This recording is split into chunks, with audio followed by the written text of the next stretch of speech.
It is an honor to introduce KBYE's next program. The name of the program speaks for itself. What this lady has done for human and civil rights is a challenge to every female of the 80s. Do as our next host has done. Get involved. Our next broadcast, The Clara Luper Show, with her daughter today, Marilyn Hildreth. Good afternoon, ladies and gentlemen. I am Marilyn Hildreth, and this is I am Lady Ruth Hunter. sitting in for Clara Luper, who is presently in Dallas, Texas, attending, of all things, a cheerleaders tournament. She is chaperoning the cheerleaders from Northeast High School and her daughter, Shelley Luper, and along with her is her granddaughter, Alicia Ann Hildreth. But I'm excited to have this opportunity to be with you this evening, and I want you to enjoy this show and become part of this visit today. Today, a visit with Clara Luper, hosted by Lady Ruth Hunter and Marilyn Hildreth. You know, this is nothing unusual, Marilyn. Usually when your mother leaves town, we always need two hosties.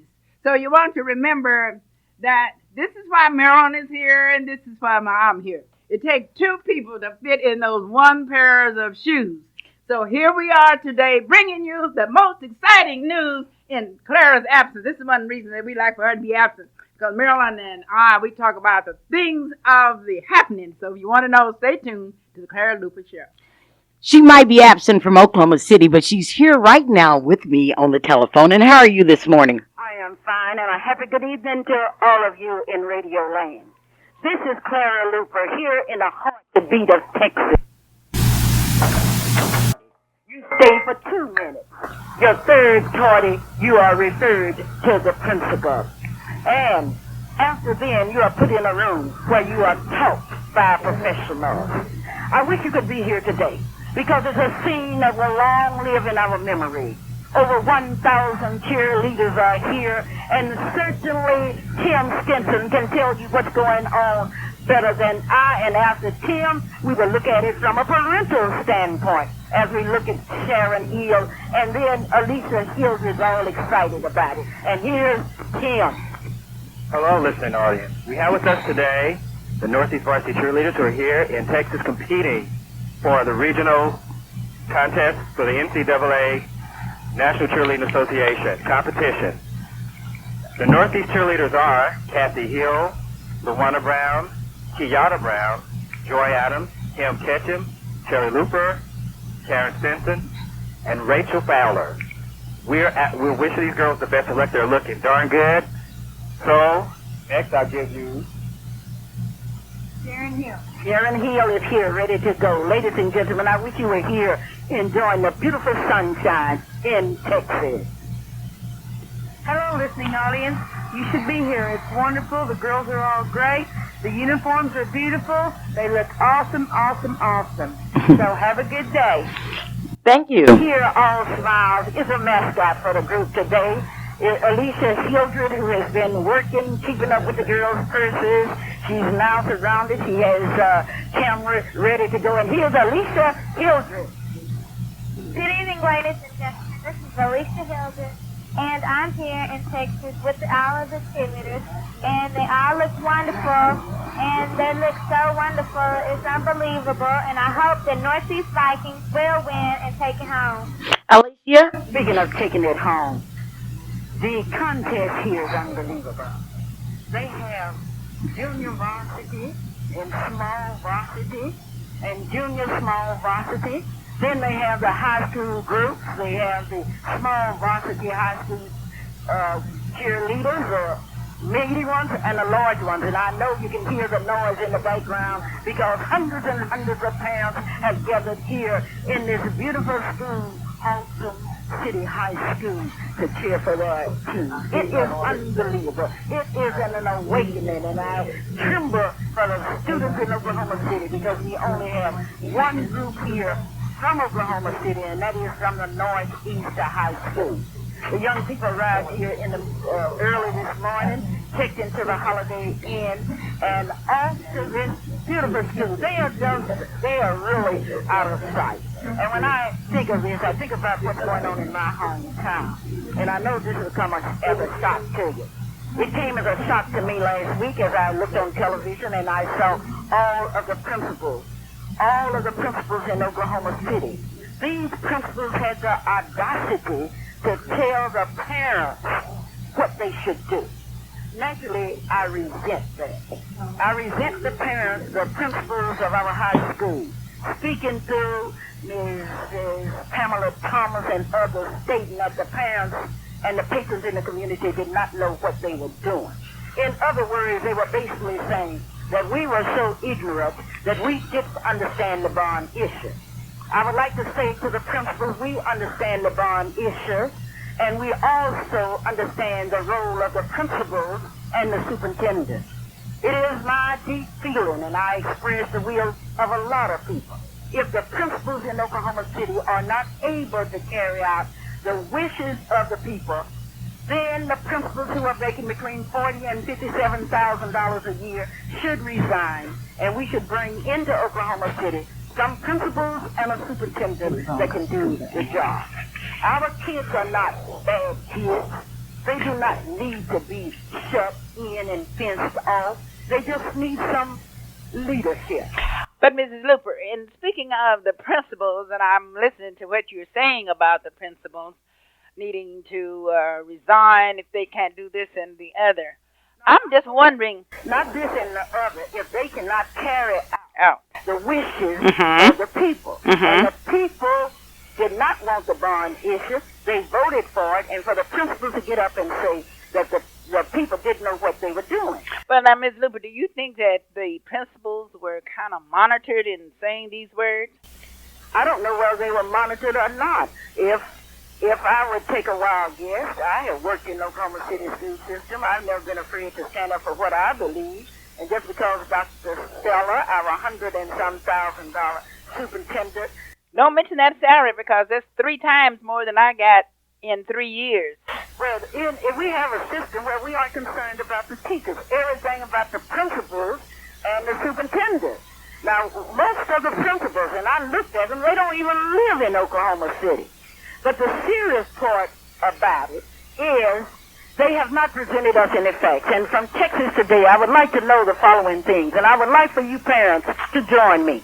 How many burglaries have been committed during the lunch hour? Remember, the lunch hour is only 40 minutes long. The principals did not tell you that they send kids home like sending, I don't know. They send kids home. We need to know why are there so many kids in Oklahoma City school system that are sent home. I understand they are sent home for tardiness, they are sent home for fighting, but down here in Texas, these kids are not sent home. They are placed in different classrooms where they are still taught. For example, if you send from John Marshall High School 10 kids home, 10 from Northwest, 10 from Grant, then you have 30 kids that could easily get together and do something else. I think our aim in Oklahoma City must turn to the basic concepts of education, where we are educating young people to take their role in the mainstream of life. This is the feeling here. It is unbelievable, and it's certainly satisfying to see over 1,000 young people here carrying on an educational job. And I wish you could see the classrooms. I went into a library, and the trees, what was it like in there? The fact that these people are able to take education out of the classroom and put it into the hearts of the students, where they develop a pride in themselves and what they are doing. Oh, Mrs. Luper, don't tell me they have that kind of a room there in a school building. Of course they have. And it's called the what room? It was the what department? Did you say the library? They had, I went in the library, beautiful, with trees and everything. The emphasis down here is on what education is supposed to do, not what the parents should do. The principals should initiate programs by which the students will want to stay in school. Well, now, to a school when somebody's going to write you off. And let me tell you the beautiful part about this beautiful school. all right. Air conditioned. Air conditioned. In a few minutes, I will be going into the gym, and it's air conditioned. Air conditioned. Classrooms are air conditioned. All of the classrooms, Ms. Luper, are you sure? And the library are air conditioned. Are you sure? I'm positive because I've been all over the school. I know you have, knowing you. Counselors I talk to the principal and the assistant principals, and I am just amazed. But you didn't tell them that our classrooms weren't air conditioned, did you? I have to tell the truth. Oh. And one lady that's an assistant principal here is from Oklahoma, and she left Oklahoma because of the better conditions down here. In Texas. There are no Oh, Clara. anyone. They have 2,460 students in this school. They do not have police officers. They have 2 security officers here. One security man has a pickup and he rides around the campus, and the other one is on the other side. Do they have closed campus there? The campus is this school. No, they don't have closed campus as we are talking about, where people cannot leave the campus. But they have a cafeteria with menus that are out of sight, where the kids really have a chance. Don't tell me what the menus are, because my children might want to go to Texas. So don't tell me what the menu is. Down here. And these young people are so beautiful. I wish you could see them. They are coming in, and I just saw the girls' track team pass over. And here's a buffalo. The buffaloes must be awful good down here in Texas. Before I leave the air, let me thank you and Marilyn. I know y'all are doing a terrific job for me today, and I know you're doing much better than I. I would like to spend the last few minutes in expressing sympathy to the people that we have known so long in Oklahoma City, especially Mrs. Hayes, whose funeral was held this morning at 11 a.m. at the Fifth Street Baptist Church. She's known in Hoffman and Oak Mulvey as Mrs. Laura Renfro. Letty, be sure and remind all of the churches tomorrow that we are hoping that they will give their donation to the Freedom Center. If we have not contacted your church, would you ask your church to become a part of this? I have a notation from Reverend W.B. Parker, who stated that his church would be taking a collection tomorrow, and you haven't heard anything unless you hear Bishop Pfeiffer on Sundays, and he's also given a donation from my church. Mrs. Browning has already told us that she's giving $30. Reverend McDaniels gave us $20, and I think that Fifth Street is going to come out in big numbers. After all, we have 9 people that will be on that monument. I've got to go because I see now we're just about getting ready for the high schools, and I've got to see Northeast High School. And incidentally, lady, I'm the head chaperone down here today. Well, before you go, I need to ask you one thing. In the competition, where are most of the young people from? What schools are they representing? They are from schools all over Texas, and we have not seen the one Oklahoma school here. And that is a compliment to Mr. Alvin Jernigan, who realizes that the world is big, and certainly this competition down here is big. I would like for you to know before you hang up that part of your program today will be dedicated to the monument that we will be placing at Freedom Center. And I wanted you to know that.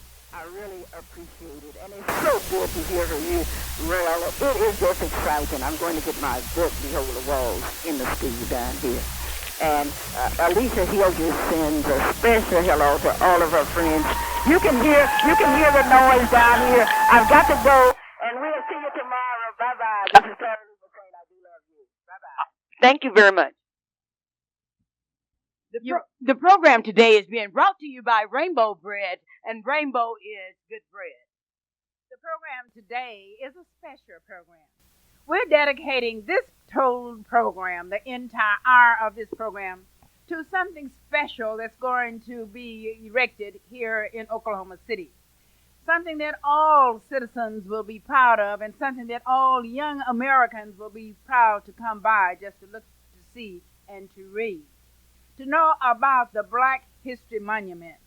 To look at this monument and be able to start with the 16th and 19th century and go through the 1980s. But I don't want you to tell him any more about that, because this is to come about 2:30.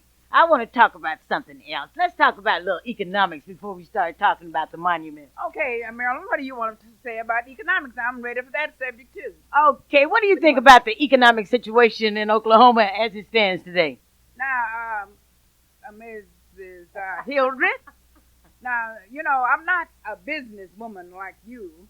I'm down here, a little retired teacher on a little fixed salary, and I don't know about the high economy. I heard on the news media some time ago that the market said, hey, special, and the special was talking about the the big drop in the on the market. And I said, my goodness, what are they talking about all of that? Because if money is fixing to run out, I sure want to know about it. Then I heard on the news that another bank closed, but it was opening the next day under the name of another bank.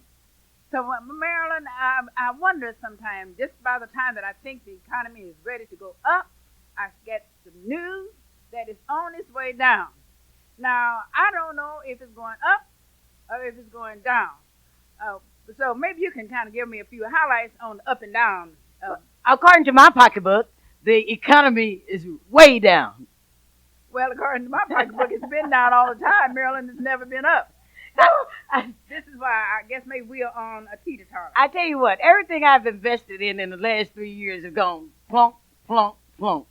Well, Maryland, let's hope not everything. Everything. Surely we should have some things that's open and some things that's still in existence. Well, but if your business is doing pretty good, maybe you're doing all right for as the economy is concerned. And maybe when you make your investments and deposit your money in certain organizations, maybe that will bring your economy up. I sure hope you're right because I sure work hard to make my business go. It seems like the harder I work, the slower it's going. Well, and maybe you're not investing in the right places, Marilyn. Well, what would you recommend? Well, now don't get me to recommend because thing that I was thinking about on Clara's program a couple of Saturdays ago, and that was out at the Tinker Credit Union. She asked the president to come and talk and answer some questions that she had. And as of today, the president has not answered the questions, and she has not been on this radio program. But Mrs. Luper told me that the lady said, well, I will tape. So she said, fine, we tape our program. Come on out and tape. But she didn't give you a tape today, did she? So evidently she doesn't have a tape. But what's going on out there, Tinker? I just don't understand that. I was out of the state when all this started going on. Kind of update me. Now, it's very little of the updating that I can do. Because all I'm going on, Maryland, is what I've heard KTOK say, who was Jerry Bowen, and what I heard Clara Luper say on this radio program. Because she told me that she had called a lady and asked her to come out and answer some questions for her that she had heard, and she read the questions off. And when she read the questions off, asking the lady all these questions, I was very, very much surprised because I'm closely connected with this particular organization. And I just knew Tinker Credit Union Board wouldn't be keeping anything from their members. Because if the members are supposed to know, we elected those officials, and I know they're competent officials. And I do not believe that they would lead and direct us wrongly in anything. Because if it's something for the members out there to know, they're going to let us know it. And if they don't tell us by mail, I guess they'll wait and tell us individually when we have our meeting in March. We usually have the meeting in March. So I don't know what Mrs. Luper was wanting the lady to say other than the questions that I heard. And then I happened to pick up a paper and I read something there by a fellow named Wayne Osborne. I don't know who Wayne Osborne is, but I read that in the paper. So all that I know is these things that's been said by Wayne Osborne in the paper. So I wondered about that. So maybe Wayne Osborne will call Clara when she's here, because Clara is the person that called and wanted to know, and answer some of the questions that Clara asked on the air. And maybe if he didn't get the questions, I'm going to ask Mrs. Luper to send him a copy of the questions. So, because you know how your mother is. Once she wants to know something, she just keeps pushing. When she see me, she said, lady, what are they doing? I said, Miss Luper, I don't know no more what they're doing than you. Because you knew more what they were doing than I did. Because she could get news from nowhere. I said, Clara, how'd you find out that? She'll say, now, lady, remember, I'm a news reporter. This is my business to find out what's happening. Because there was a little incident going on in my community the other day. And you know, your mother came out there and stayed 3 minutes and could call and tell me more about the case. And I was out there in the cold 3 hours trying to find out what she came out in just about 3 minutes time, came out, found out, got in the car, left, went on back home. And then at the end of the day, she called and told me all of her findings. So she really is a finder of news. Now, how she does this, so it's beyond my apprehension because I do not know how she can get out and cover so much news. And I'm dying for her to get back so I can find out what she has found out or what she has done on the issue that she has started and about these questions because it really aroused my curiosity to the extent that I really want to know. I want to know the answers to all of those questions that she asked. I want to know. And I'm sure if I want to know, there's others that invested in Tinker Credit Union. Marilyn, do you have an investment in Tinker Credit Union? Yes, I do. Well, but I know you know your mother. I'm just looking at this before I say anything. But I want to let you know that you're visiting with Clara Luper, and this program is being brought to you by Dr. A.L. Dow. If you need your eyes checked, you need contacts, you have children, you have senior citizens in your home, call Dr. Dow at 235-0536. Dr. Dow is located in the Dow Clinic at 934 Northeast 8th. He'll be happy to see you, and he has all types of glasses, and he even makes his own lens. Well, that is great. You know, I wouldn't be able to read this script if I didn't have on Dr. Dow's glasses. These are Dr. glasses that I have on today. So I'm able to pick up the program and I can read the print there. Other than that, I wouldn't be able to see the print.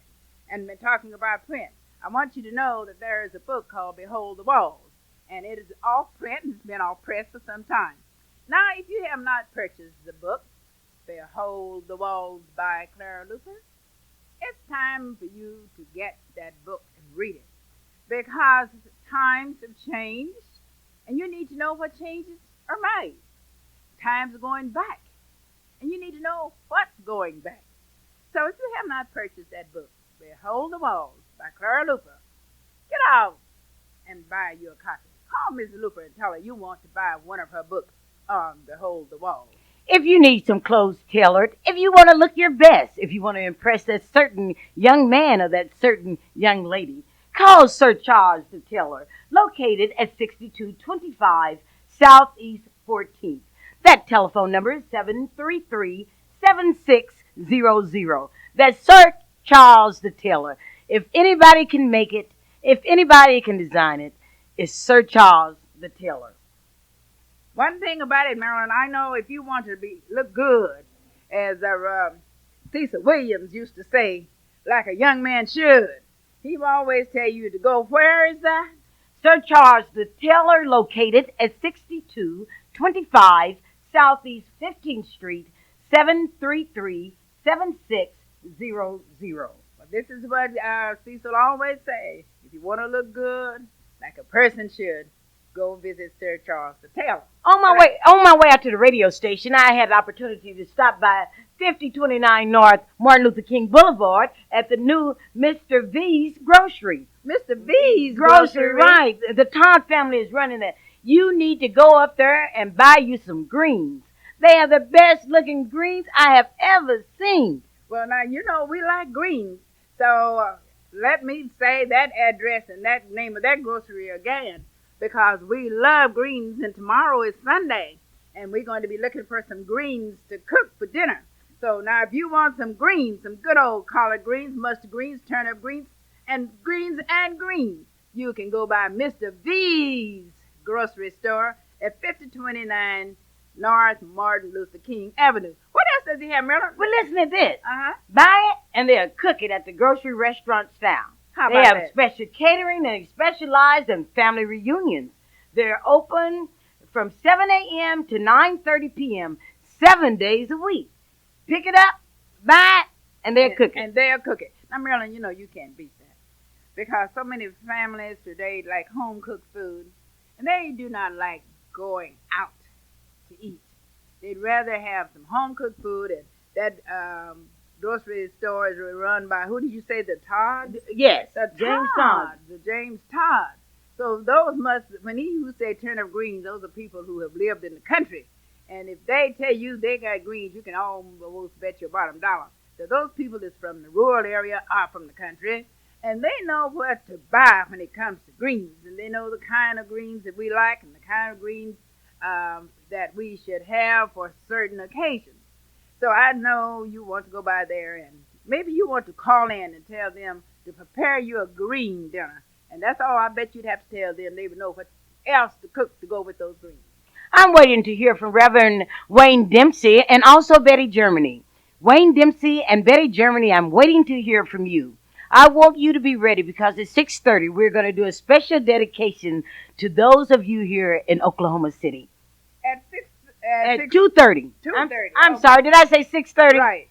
At 2:30 we're having a special. Maybe I just want to come back this evening or something. I'm having such a wonderful time visiting with you today. Oh, well, that's right. We were having a wonderful time, so don't be surprised at any mistakes that we may make on this radio program. And don't tell Clara.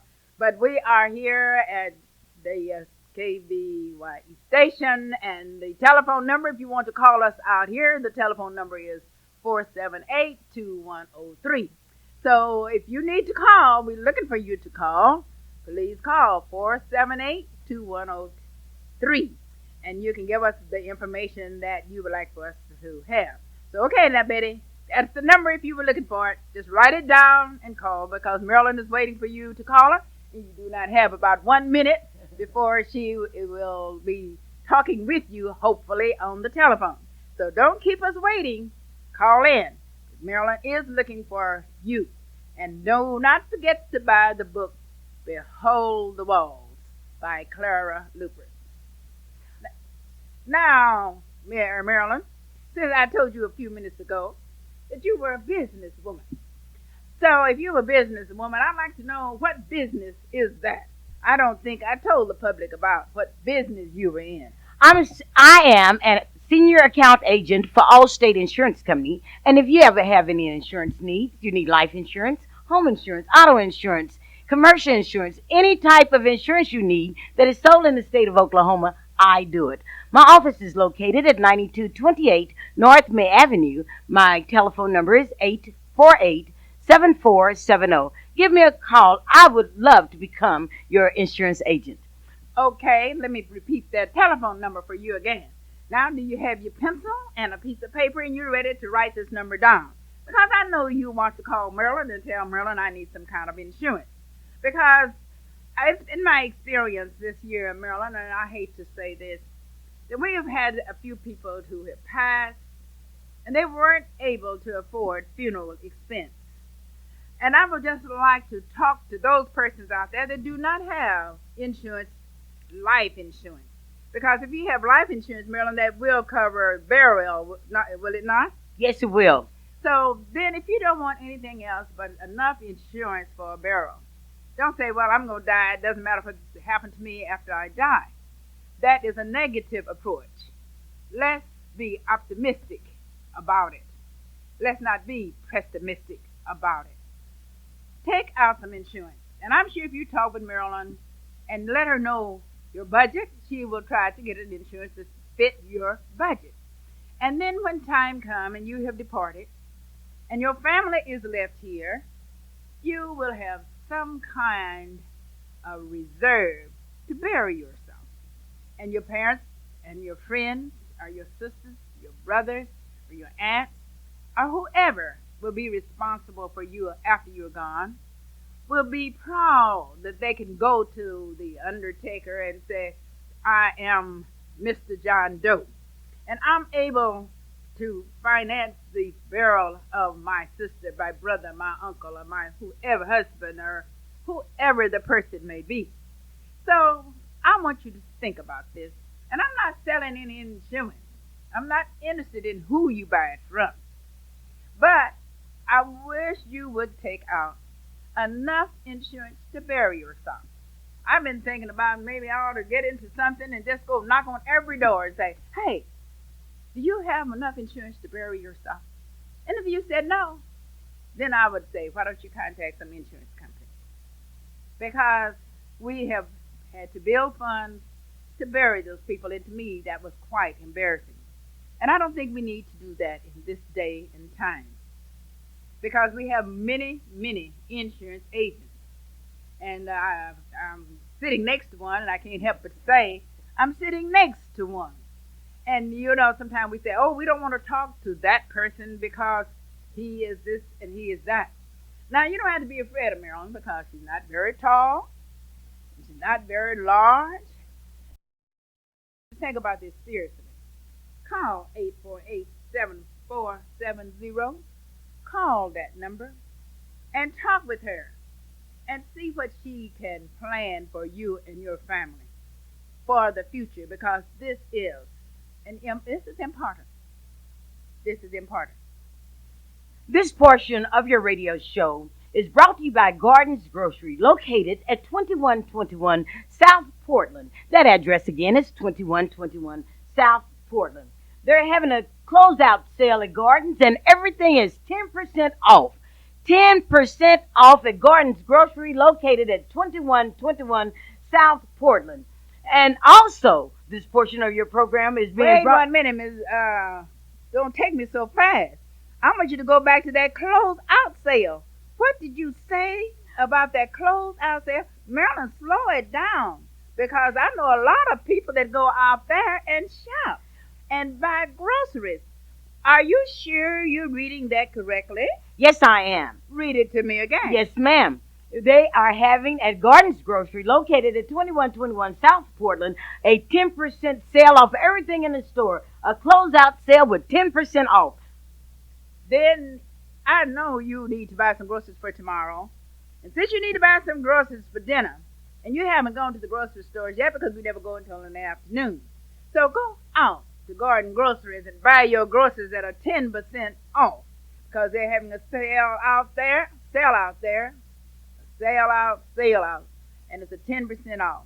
So go out to Gardens Grocery and buy you some groceries and just kind of stack up while you're out there because it's not often that you have this kind of a sale where you can go out and buy groceries at everything 10% off. This program is dedicated to you, the citizens of Oklahoma City. Wasn't the alarm clock that woke you up this morning. It was the Lord's mighty hand. Look at the person on the other side and said, "Thank you, Lord, for one more day." The history of America is filled with the lives of great men and women who, by their sacrificial lives, have changed the course of history. Men and women who've explored the unknown, who plowed the fields, picked the cotton, mopped the floors, washed the dishes, cleaned the restrooms, and paved the way for my generation. To those who live with fear of their jobs and lives, yet donated their money, talent, time, food, and other meager means to the cause. To those who stood in the scorching heat of yesterday's sunshine and frozen educationally, socially, and financially during the long, snowy nights of segregation. To those unsung and unknown heroes, this radio show this evening is dedicated. Many of these heroes sleep now in yonder soil. Many are bent with misery, poverty, frustrations, and are victims of the unpredictable situations and unknown diseases. Many bear the scars of yesterday's battles with renewed courage, face the challenges of today. This radio show is dedicated to you. Dates, dates. Important dates in Black history. October 1st, James Meredith enrolled in the University of Mississippi. October 2nd, Nat Turner was born. October 4th, New Orleans Tribune, the first black daily newspaper. October 7th, Elijah Muhammad was born in 1897. October 8th, Jesse Jackson was born. William H. Franklin was born, named ambassador to Gandhi on October the 10th. Yes, dates, dates. People who have plucked the brightest stars and whose brave hands, courageous spirits, and patriotic hearts wrote their stories in the historical pages of history, adding a new, unknown dimension to American history. Also, to Oklahoma history that will change American history. These names are interwoven in the matchless history of faith and strength accompanied by those who mysteriously found a way to survive. A group of people who used to dream of shoes when there was no shoes. A group of people who used to dream of a ride when there was no chariot. A group of people who dreamed with the blood, brains, and hard work. These people won victories who defeat seemed almost a certainty, but they went on anyhow. The history of Black America, accompanied by every event in American history, often unnoticed and unwritten. Yet today, Black America, as of the Black Oklahomans, stand erect, clothed with a full canopy of facts. As we stand today on the threshold of a bright and exciting day, we must continuously look back at the darkening shadows of our past here in Oklahoma. We must understand our dates. We must understand our events. We must stand and record the records of our history, our energy, our determination, and our ambition as people, because we, the citizens of Oklahoma, have a history that has changed American history. Today, Black people must face the future with confidence, knowing that dark yesterdays make tomorrow's sunshine. So, today, as we reflect back upon our struggle as a race of people, we must ignite the stars of progress, knowing that today was tomorrow. Tomorrow was the future, and today is the present. The present will soon become the past, and the past will become history.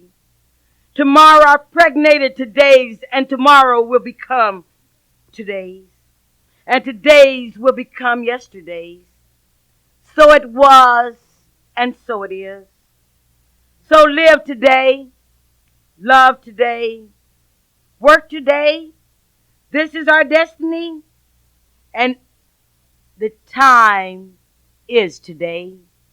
This portion of a visit with Clara Luper is dedicated to you, the citizens of Oklahoma City, those of you who've made a change, who placed the money, the tears, the sweat, and made Oklahoma and America a better place to live.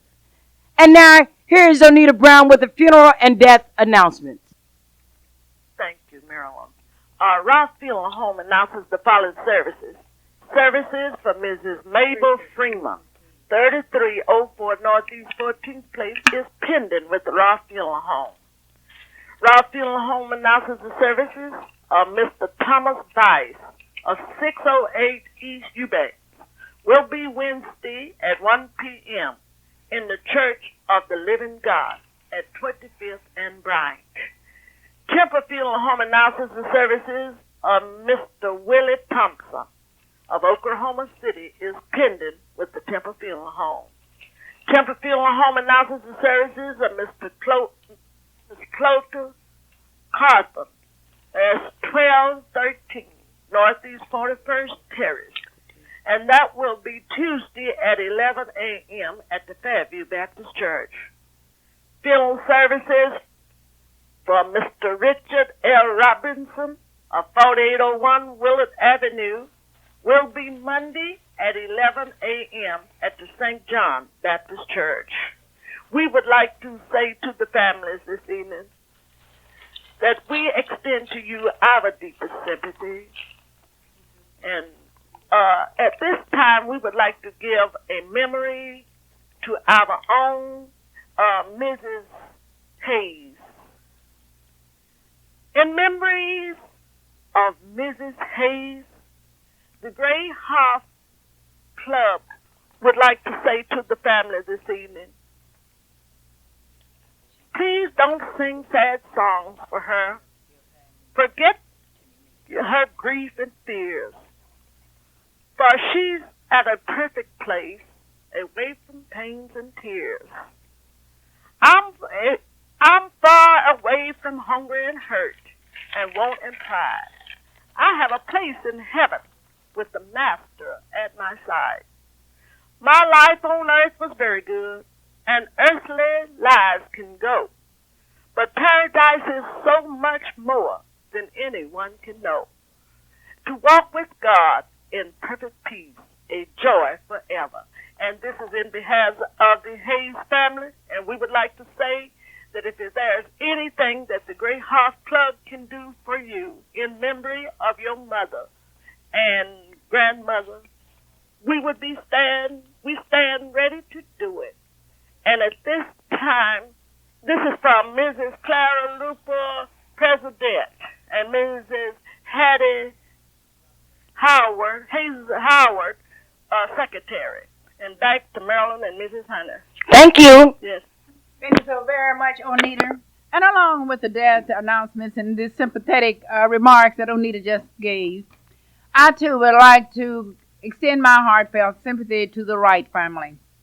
Mrs. Anna B. Wright was funeralized today here in Oklahoma City. She was funeralized at the Temple and Sons Funeral Home. All voters who are in this precinct, I'm sure they know Mrs. Wright. Mrs. Wright had worked the poll at Garden Oak School, which is on 16th Street, for many, many years. She was the clerk there for many, many years. So if you are trying to think who am I talking about when I say Mrs. Wright, that is Mrs. Annie B. Wright, who monitored the polls at the Garden Oak School. And we did have her services. She had a beautiful service today. And something that the pastor said that I wish you would all will sometime turn and read. If you would read Proverbs, the 31st chapter, 31st and the 10th verse, 31 and 31, Proverbs, you will get the message that he related to the audience today in memory of Mrs. Wright. Now, today's program, as I told you a few minutes ago, Marilyn, was going to be dedicated to the Black History Monument. And I'm sure somebody wanted to say something in regards to this Black History Monument. If it's nothing more than Clara's Behold the Walls. Do you have one that wants to dedicate something to the Black History Monument? Before I do that, I would like to tell you that this portion of your radio show, A Visit with Clara Luper, is being brought to you by Chauncey's Shardina Nursery. If you need someone to watch out after your children, just call Chauncey Shardina Nursery. And I would like to, at this time, say, Mrs. Matthews, we want you to feel better. Mrs. Matthews is presently in the hospital, but she's recuperating, and our prayers and dreams are with you. And hello, Mrs. Matthews. And I know you're listening to us because you always listen to Clara Luper program. Hello, and remember, we love you. So all we want you to do is just think of our love, and you'll be back with us in a few. A few minutes ago, Mrs. Hunter, you started telling the radio listening audience about the new Black History Monument. You know, as I've traveled all across the United States, I've seen monuments to birds. I've seen monuments to soil. I've seen monuments to almost everything imaginable, but never a monument for Black history. Tell me about this monument. This will be a historical monument, Marilyn. We're starting back at the dates of 16 and 19. Then we're going on up to 19 and 90, because it'll be about this time when we complete the monument. It will be a complete history there. So you don't have to worry about going to the library, picking up a book to read about Black Americans, because all you need to do is come by 2609 Martin Luther King, and there will be a monument with names, ships, and slaves, and Oklahoma Cityans, the first, the Cityans, and all of the people who made contributions to help make America where it is today. And this is why we want to put this monument there, so that those names can be engraved. And we go by and read and see all of the people who came through the struggles of struggles to make this monument possible. Ms. Luper, a few minutes ago, told you of a number of persons who had made a donation to the monument. She also told you that the churches would be taking up offering on Sunday to make a contribution to the monument. And I'm sure if you did not hear her call off all of the names, I'm not going to call them off because I will miss them. And on next Saturday, she'll be telling you again those who are making contributions to the Black History Monument. So on tomorrow, when your church asks for an offering, we would appreciate whatever donation that you can give.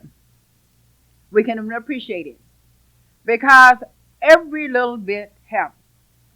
Because I remember as a little girl, they said just every little grain of sand.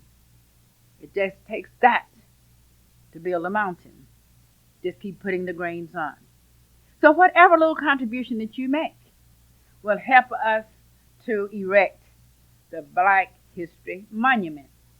And if you want to know more about it and you want to see some of the things that we have for the monument, come by the Freedom Center. We meet there each Monday night at 7 o'clock. This address is 2609 Dr. Martin Luther King. And come into the building and see what we are doing. See how we are working with the young people and see how they are improving. We are trying to really help our young people to change.